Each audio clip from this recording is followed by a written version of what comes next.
The Holloway family vanished from the remote Scottish Isle of St. Kilda's Rock in August of 2009. Mark, Sarah, and their two children, Emily and Josh, went ashore for a 3-day wilderness adventure and were never seen again. For 11 years, their disappearance was a ghost story, a haunting maritime mystery whispered by sailors and locals, a wound that never closed for their surviving family. The official search found nothing but their empty boat and an abandoned campsite, leaving behind a cold trail and 1,000 painful questions. The island kept its secrets locked away, swallowed by the unforgiving North Atlantic. 11 years later, in the summer of 2020, a team of marine geologists surveying a previously inaccessible sea cave made a chilling discovery. A discovery that would not only solve the mystery of what happened to the Holloways, but would also expose a dark conspiracy of greed and cruelty that had been buried for over a decade. What they found was a camera, and on it, one final, terrifying photograph that changed everything. Mark Holloway was the kind of man who saw the world as a blueprint waiting to be explored. At 42, he was a successful, well-regarded architect in Edinburgh, known for his innovative designs that blended modern aesthetics with natural landscapes. But his true passion lay far from the drafting table. He was an adventurer at heart, a man who felt most alive with the salt spray on his face and a map in his hand. He had sailed, climbed, and hiked across half of Scotland, and he yearned to pass that love for the untamed world onto his children. His wife, Sarah, 40, was his perfect counterpart. Where Mark was bold and impulsive, Sarah was thoughtful and deliberate. A freelance writer and avid journaler, she was the family's chronicler, capturing their lives in prose that was both witty and deeply loving. She had reservations about the St. Kilda's Rock trip, worried about its remoteness and the notorious unpredictability of the weather, but her trust in Mark's skill was absolute. He had promised her it would be the adventure of a lifetime, a final grand excursion before the kids were too old for family trips. Their daughter, Emily, was 14, a budding artist who saw the world through the lens of the DSLR camera that was perpetually slung around her neck. She was quiet and observant, more interested in capturing light and shadow than in the boisterous games her younger brother loved. Josh, at 11, was a miniature version of his father, fearless, energetic, and endlessly curious about the natural world. He collected rocks, knew the names of seabirds, and could spend hours exploring tide pools. The family was a tight-knit unit, bound by inside jokes, shared stories, and a deep, uncomplicated love for one another. Their life in their suburban Edinburgh home was comfortable, filled with the happy chaos of school runs, weekend sports, and family dinners. Mark's ambition was simple: to give his children a memory of true, wild freedom. He wanted them to see a place untouched by the modern world, to feel small against the grandeur of nature. It was this noble, heartfelt desire that set them on their tragic course. Just a week before they left, at a family barbecue, Mark's younger brother David had jokingly warned him about the island's folklore, about phantom ships and strange disappearances. Mark had laughed it off. "It's just us and the puffins, Davy," he'd said, ruffling Josh's hair. "We'll be back in 3 days with stories to tell." It was a promise made with the easy confidence of a man who believed he was in complete control of his destiny, a man who had no idea that he was leading his beloved family, not toward an adventure, but into an ambush from which they would never return. The emotional stakes were the highest imaginable. It was the life they had built, the future they were planning, and the love that defined them, all of it about to be erased in an instant. The final hours of the Holloway family's known existence began with a sense of exhilarating freedom. They set off from the Isle of Harris in their sturdy, well-maintained cabin cruiser, the Sea Dreamer, under a sky of broken clouds and a promising sun. The 2-hour journey to St. Kilda's Rock was choppy but manageable. Mark was at the helm, confident and capable, while Sarah pointed out gannets diving into the churning sea. Emily was already taking pictures, hundreds of them, capturing the shifting blues of the water and the determined look on her father's face. Josh was on seal watch, excitedly shouting at every dark shape that broke the surface. They arrived at the island's sheltered eastern cove around noon on August 12, 2009. The island rose before them, a formidable green and gray giant against the sky. As they dropped anchor, the sense of isolation was palpable. It was beautiful and terrifying in equal measure. They made several trips to shore on their small inflatable dinghy, ferrying camping gear, food, and water. They set up their 2 tents in a grassy patch a few hundred yards from the shingle beach, a spot sheltered by a low ridge. The first day was idyllic. They explored the coastline, marveling at the towering cliffs swarming with seabirds. Mark taught Josh how to identify different types of lichen. Emily filled a memory card with dramatic landscapes and close-ups of wildflowers. Sarah sat on a rock, her journal open on her lap, writing. That evening, they cooked a meal over their camp stove and watched the sun dip below the horizon, painting the sky in fiery strokes of orange and purple. The first hint that something was amiss was subtle, easily dismissed. While exploring a trail leading into the island's interior, Mark noticed it was more defined than he'd expected for an uninhabited island. He mentioned it to Sarah, theorizing it must be an old shepherd's path from centuries ago. Later, Josh, while digging in the peat near their camp, found a small brass object. He showed it to his father. Mark recognized it instantly as a modern 9mm shell casing. He frowned, a flicker of unease crossing his face. Who would be firing a handgun out here? He quickly rationalized it away. It was probably from a sailor taking some pot shots at a floating target, maybe years ago. He told Josh to throw it away, and didn't mention it to Sarah, not wanting to worry her. That night, the wind picked up, howling over the ridge. The rhythmic flapping of the tent fabric was a constant, unsettling drumbeat. In her last known journal entry, written by the light of a headlamp, Sarah described the raw power of the island. She wrote, "The wind sounds like a voice tonight, telling stories I don't understand. Mark is sure it will pass by morning. Em is a little spooked, but Josh is fast asleep. There is a wildness here that is both magnificent and humbling. I can't wait to feel the sun on my face tomorrow." The next morning, August 13th, they were scheduled to make their first check-in call to David via their satellite phone at 10 a.m. That call was never made.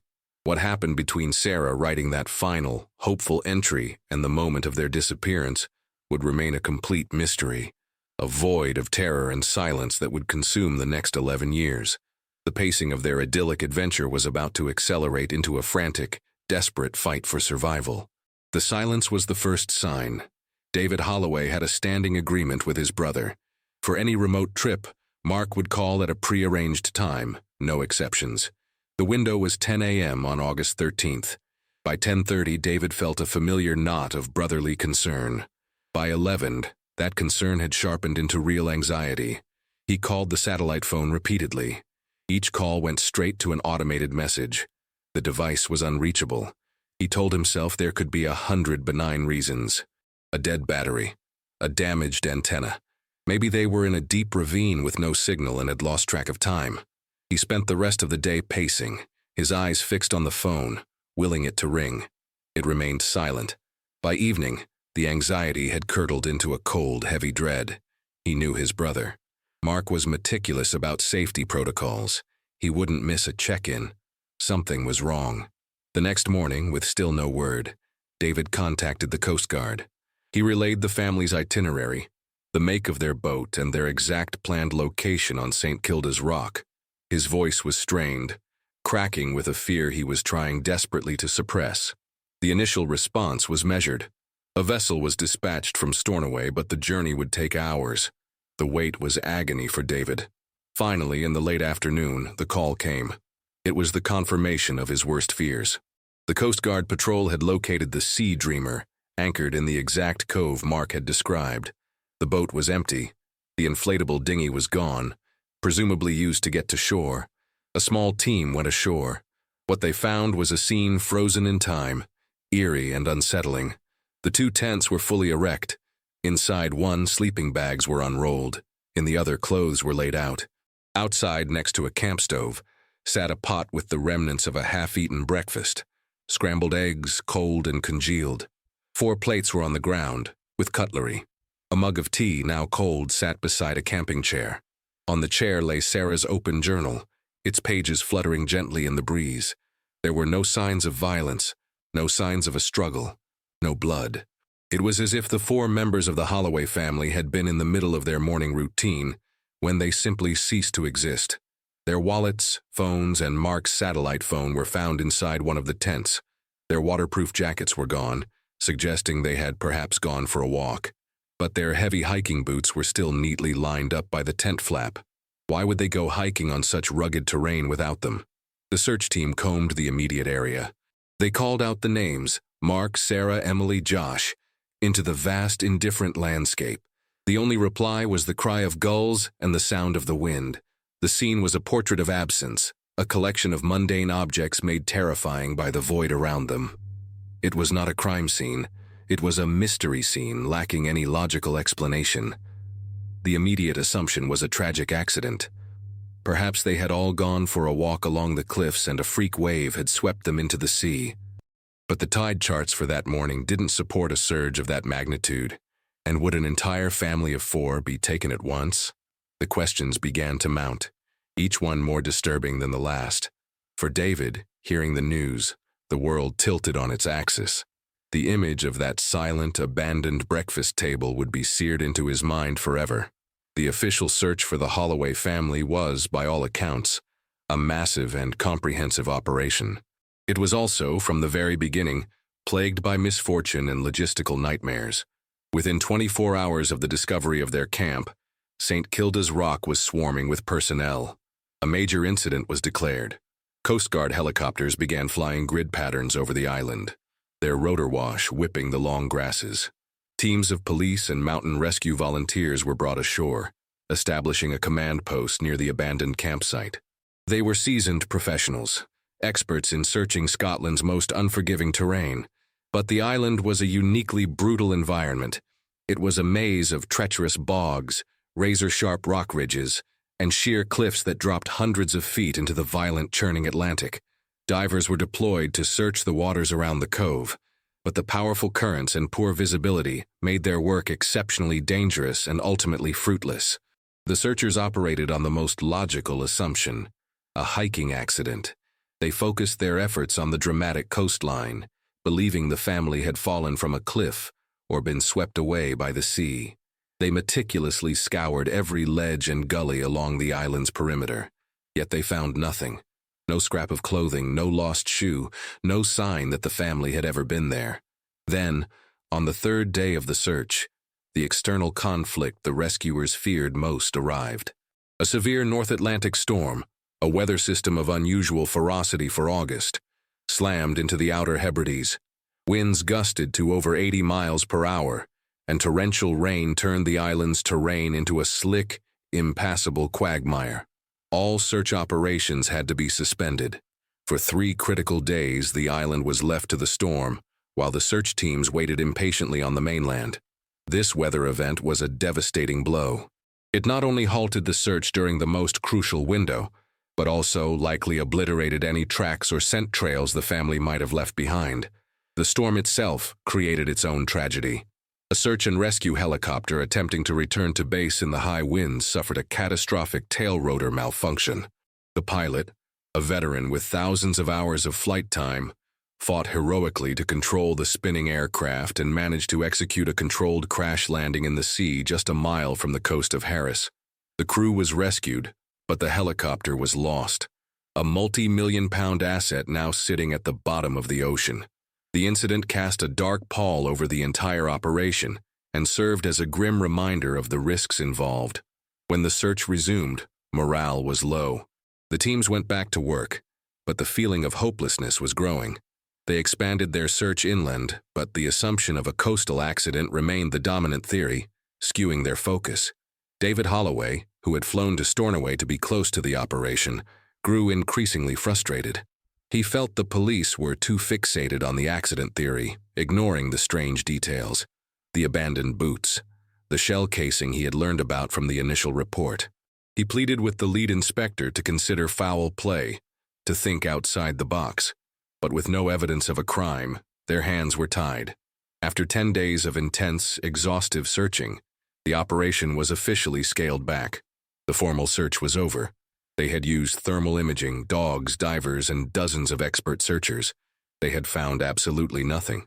The failure was not for lack of effort, but a tragic combination of a brutal environment, catastrophic weather, and a flawed central assumption that had pointed them in the wrong direction from the very start.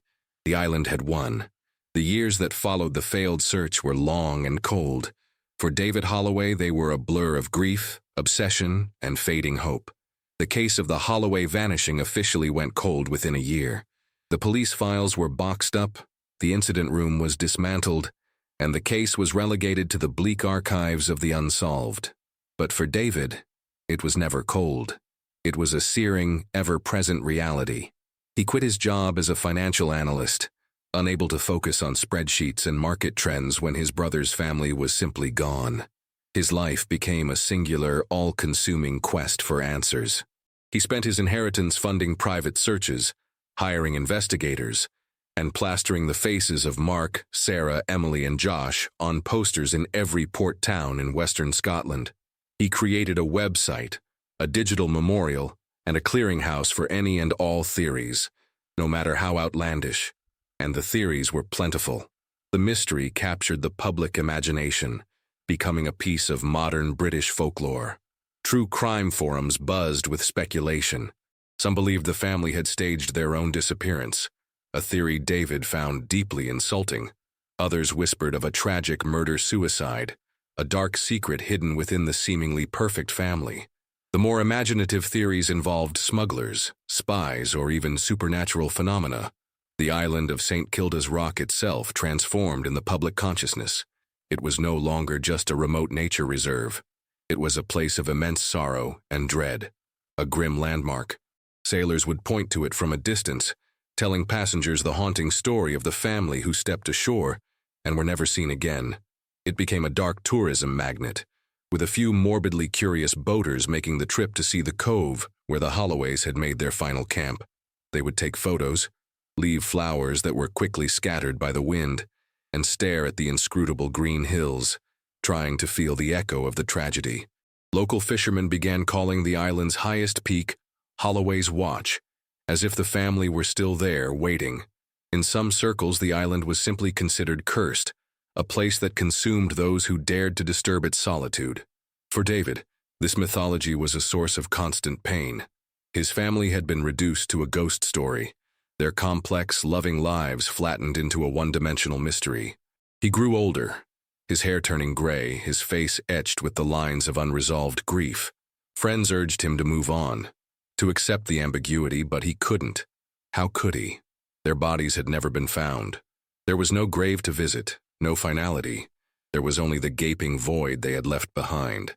The profound emotional toll rippled outwards, a testament to how a single, unexplained event can cast a shadow that lasts for years, hollowing out a life and turning a place of natural beauty into a symbol of enduring loss and hopelessness.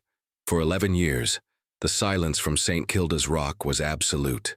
The mystery of the Holloway family remained frozen in time, a cold case that seemed destined to remain unsolved forever. The catalyst that would finally shatter that silence came not from a police initiative or a tip from a witness, but from an event that was entirely unrelated and utterly coincidental.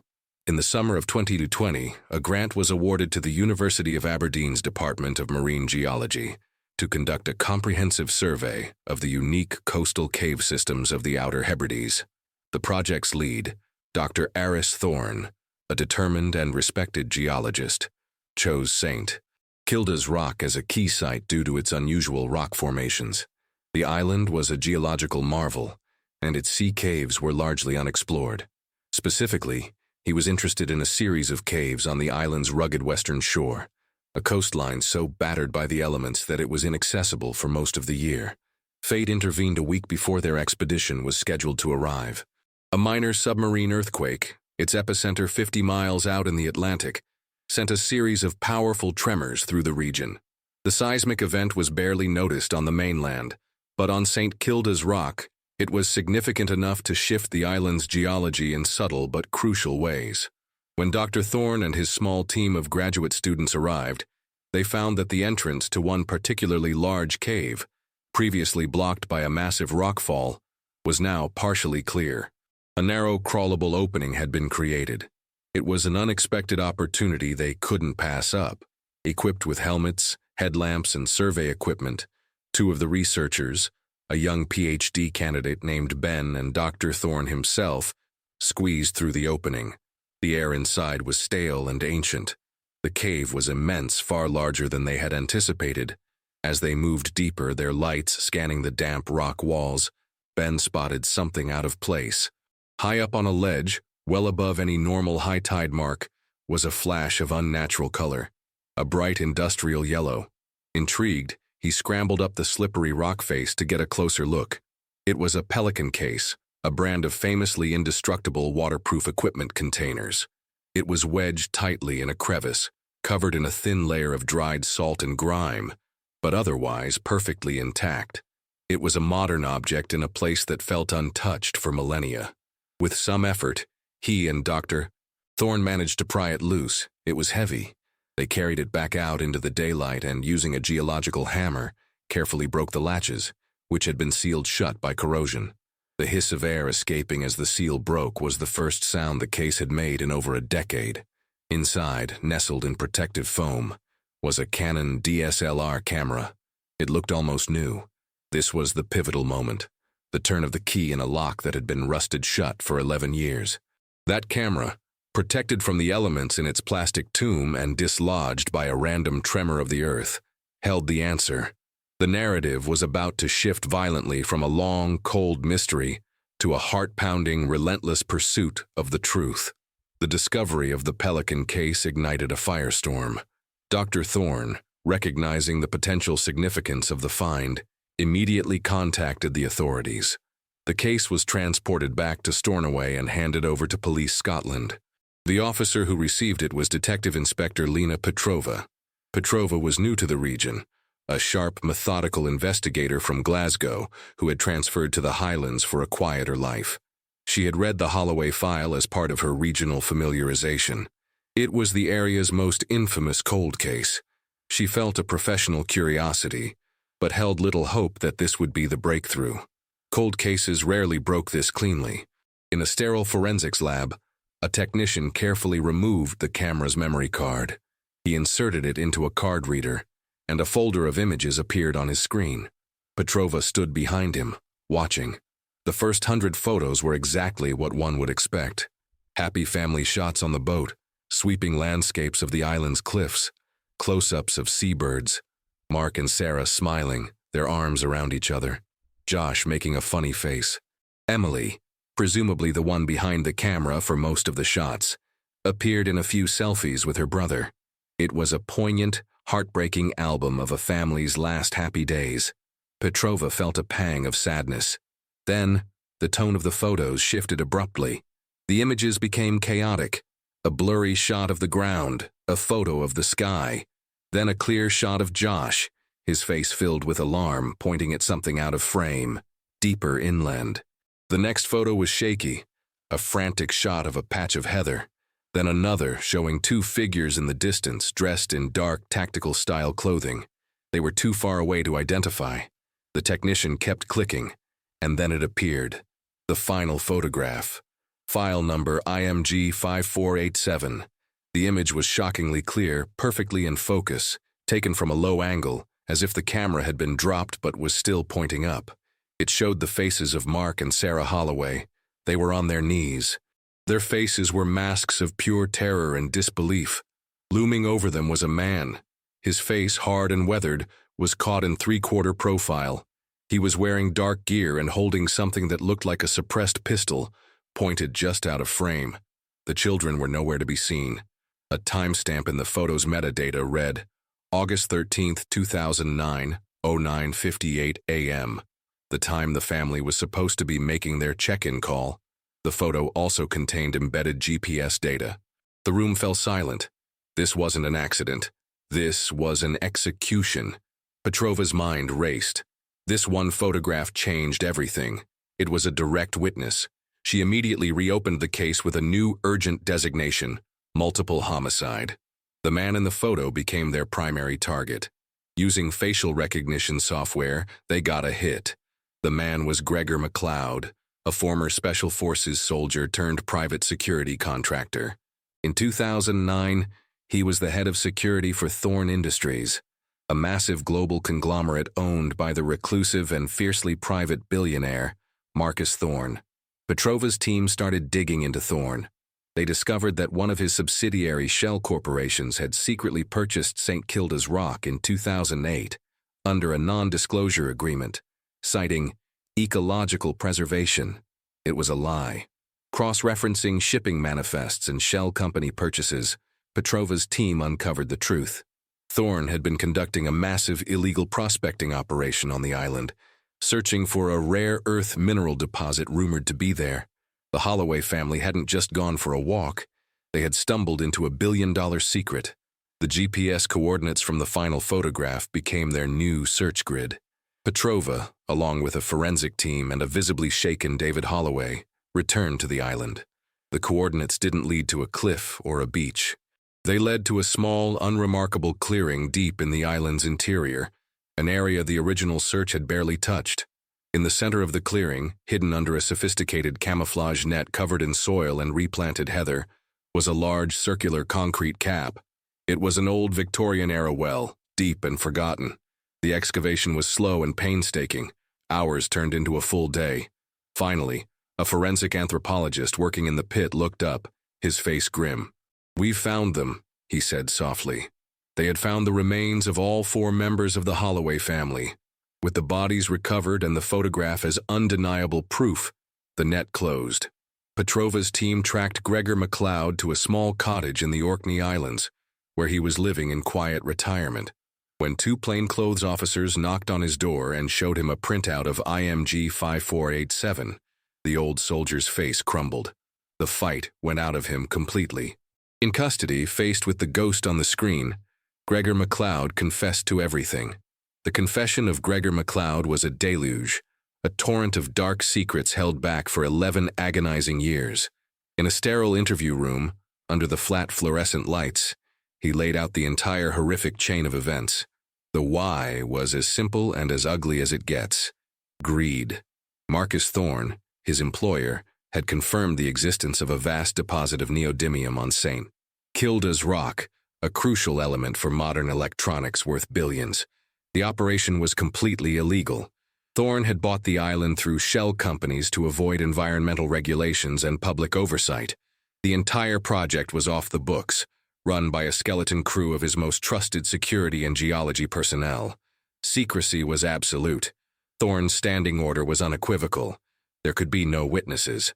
On the morning of August 13th, the Holloway family, in their innocent exploration, had wandered away from the coast and stumbled directly upon the prospecting site.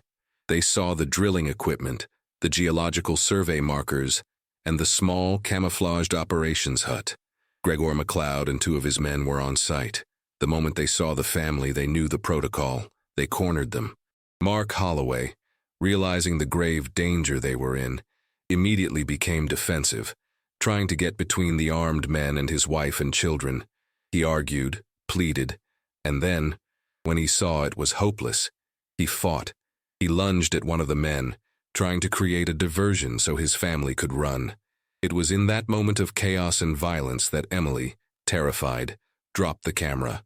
It fell into a deep, narrow fissure in the rock, a crack that led down into the subterranean cave system.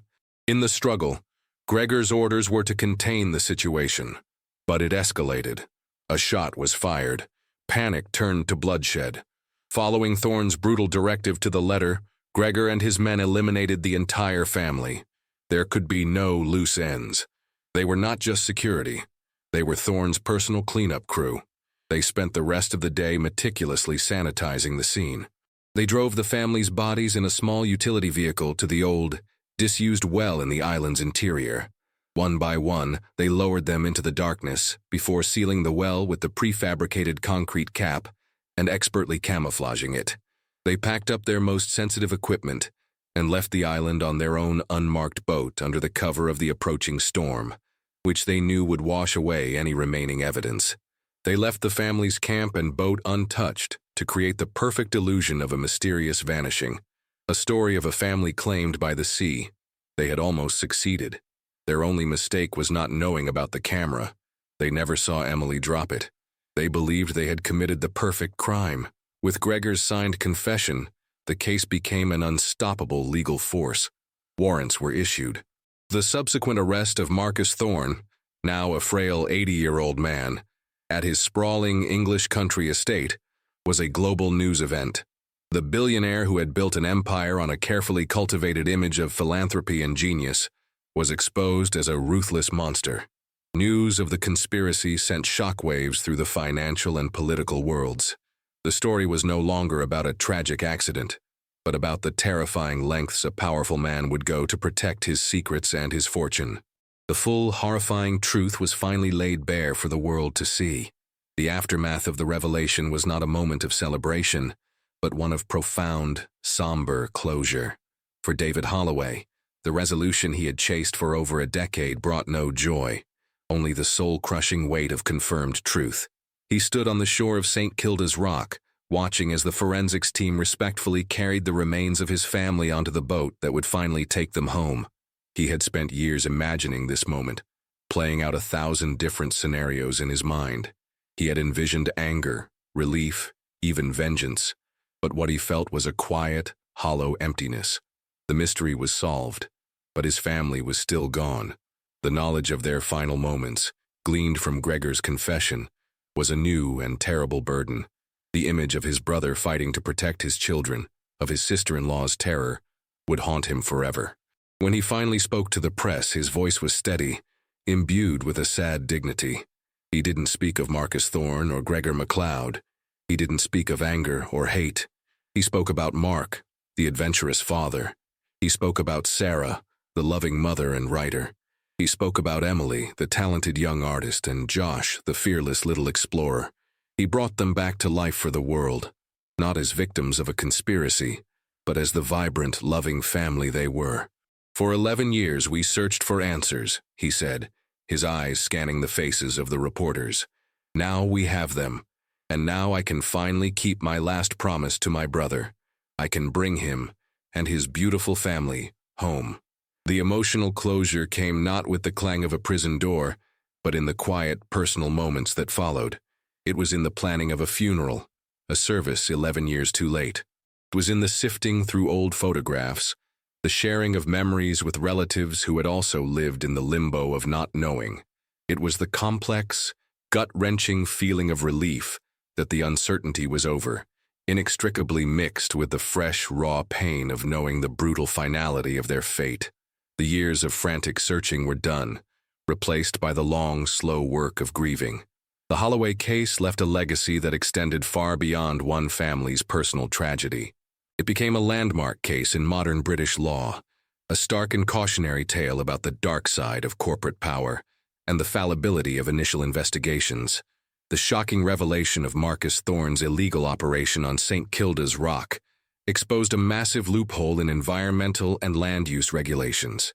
In the wake of the trial, public outcry and relentless campaigning by David Holloway led to the passage of new legislation. Dubbed Holloway's Law, the act mandated unprecedented transparency for the ownership of large tracts of remote and ecologically sensitive land, closing the shell corporation loopholes that Thorne had so effectively exploited.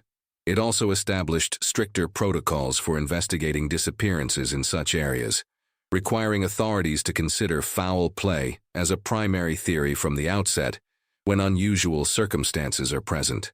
The case became a staple in law enforcement training academies, a textbook example of how a flawed initial assumption, the theory of a simple accident, could blind an entire investigation to the truth, even when clues like the shell casing were present. It highlighted the immense value of re-examining cold cases with fresh eyes and new technology. The single geotagged photograph from Emily's camera became a symbol of how digital evidence, once considered ephemeral, could endure for years and deliver justice long after all other leads had gone cold. On a broader, more human level, the story became a testament to a brother's unwavering devotion and the powerful notion that truth, no matter how deep it's buried, can eventually find its way to the light. It was a profound reflection on the nature of evil, not the work of a deranged madman, but the cold, calculated byproduct of one man's boundless greed. The legacy of the Holloway family is a dual one, a story of immense sorrow and loss, but also one of enduring impact, a tragedy that ultimately led to greater protections and a renewed belief in the power of a single, determined voice to hold even the most powerful accountable. A family's dream of a wilderness adventure became a powerful man's dark secret, buried under a decade of lies and a layer of earth, until a single photograph, preserved by chance and discovered by fate, brought the terrible truth to light. Their story is a haunting reminder that even in the most remote corners of the world, the darkest parts of human nature can be waiting. If this case struck you, and you believe these stories need to be told, please like this video, share it with others, and subscribe for more true crime mysteries that demand justice. Let us know your thoughts in the comments below. Do you believe justice was fully served for the Holloway family?